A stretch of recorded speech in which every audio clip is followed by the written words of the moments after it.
Assalamualaikum warahmatullahi wabarakatuh. Alhamdulillah wassalatu wassalamu ala Rasulillah wa alihi wa sahbihi wa man walah wa ba'du.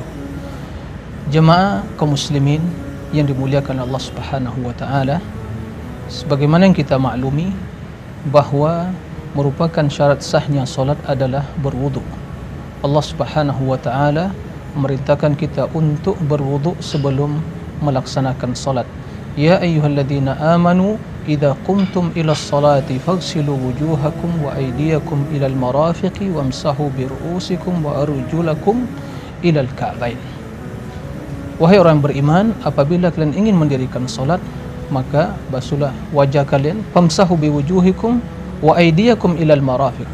Basuhlah wajah kalian, kemudian kedua tangan kalian ilal marafiq sampai ke siku, kemudian wamsahu bi ru'usikum wa arjulakum ilal ka'bain. Kemudian juga mengusap kepala kalian, kemudian membasuh kedua kaki kalian. Kemudian Rasul sallallahu alaihi wasallam telah menjelaskan bagaimana tata cara berwudu yang sesuai dengan sunnahnya. Hadis yang paling sempurna dalam menjelaskan sifat wudu Nabi alaihi salatu wasallam, hadis Uthman bin Affan radhiyallahu anhu, yang kesimpulannya adalah tatkala beliau ditanya tentang wudu Nabi alaihi salatu wassalam, kemudian beliau menjelaskan, mendatangkan air, kemudian setelah itu beliau menuangkan air kedua telapak tangannya, mencucinya, kemudian memasukkan ke dalam bejana tersebut. Kemudian beliau radhiyallahu anhu berkumur-kumur, memasukkan air ke mulutnya berkumur-kumur 3 kali. Kemudian setelah itu beliau beristinsyaq, al-istinthar, memasukkan air atau mengisap air, masukkan ke dalam hidung, kemudian mengeluarkannya, itu namanya proses istinsyaq dan istinthar sebanyak 3 kali.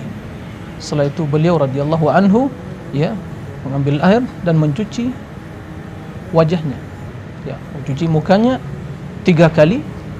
Kemudian setelah itu mencuci kedua atau membasuh kedua tangannya 3 kali. Setelah itu beliau mengusap kepalanya, memulai dari awal dari wajah, dari awal kepala, kemudian sampai ke tengkuknya, kemudian mengembalikannya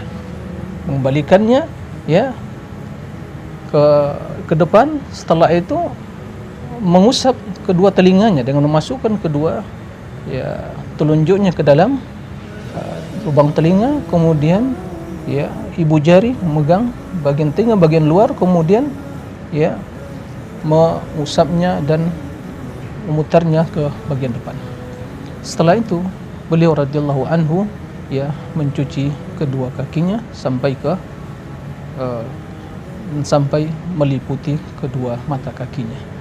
Kemudian beliau radhiyallahu anhu mengatakan, man hakadha ra'aitu wudu'an Nabi sallallahu alaihi wasallam. Beginilah saya melihat tata cara wuduk Nabi sallallahu alaihi wasallam, dan barang siapa yang berwuduk seperti wudukku, kata Nabi alaihi salatu wasallam, kemudian solat 2 rakaat, dan kemudian dia tidak di dalam kedua rakaat tersebut tidak bicara kepada dirinya tentang sesuatu apapun, maka Allah Subhanahu wa taala akan menerima solatnya dan akan mengampuni dosanya. Itulah secara singkat tata cara wuduk Nabi alaihi salatu wasallam. Nah, demikian, wallahu a'lam.